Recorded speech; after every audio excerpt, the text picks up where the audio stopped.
at some point in the future, perhaps within 5 to 10 years, these scrapbooks may have degraded to such a degree that our photographs are the only record that survives of them.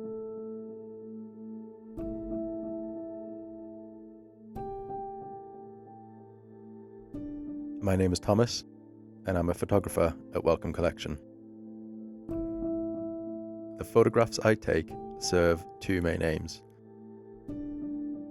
One is to make the collections digitally accessible to as many people as possible. The other is to record and preserve the items in our care. This is especially important when the material is fragile and decaying quickly. As part of our work, we capture everything from ancient manuscripts to oil paintings. The Audrey Amiss archive, however, has proved to have a really unique set of challenges. Creating the highest quality photographic image is very much a technical process and starts with a uniform and calibrated spread of light.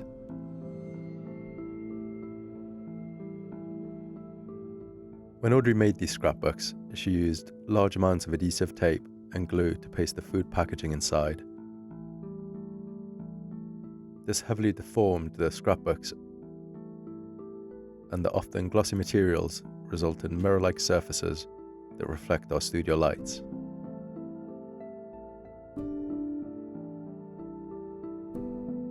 It can be difficult to photograph these scrapbooks using a traditional setup, and it's the way that we meet these challenges where we get creative.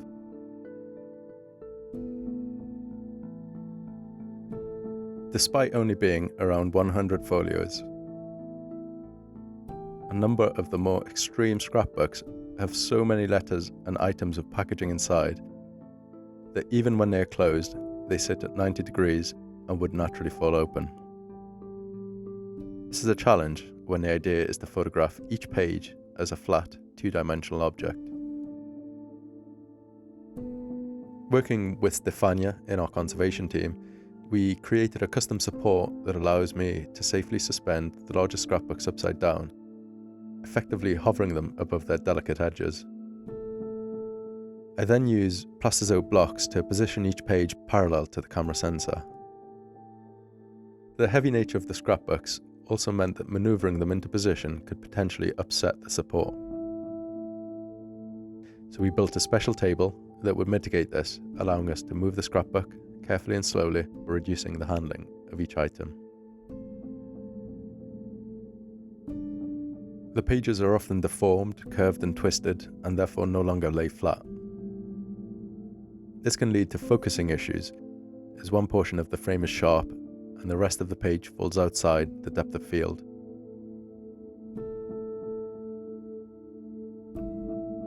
For the pages where this happens, I address the challenge by using a technique called focus stacking, where I take several images throughout the focal range and then use specialist software to create one final composite image. One that combines the sharpest points of each of the original images. To address the reflective and glossy nature of the materials, I adopted a second setup where I could change the direction of the light, giving me an alternative set of images. During the post-production phase, I would then blend these two sets of images together, taking the darker areas of the second lighting setup and combine them with the original to reveal a detail that was previously lost. Photographing the Audrey Amiss collection has been very challenging and also very rewarding. It's given me the opportunity to really explore Audrey's way of seeing the world.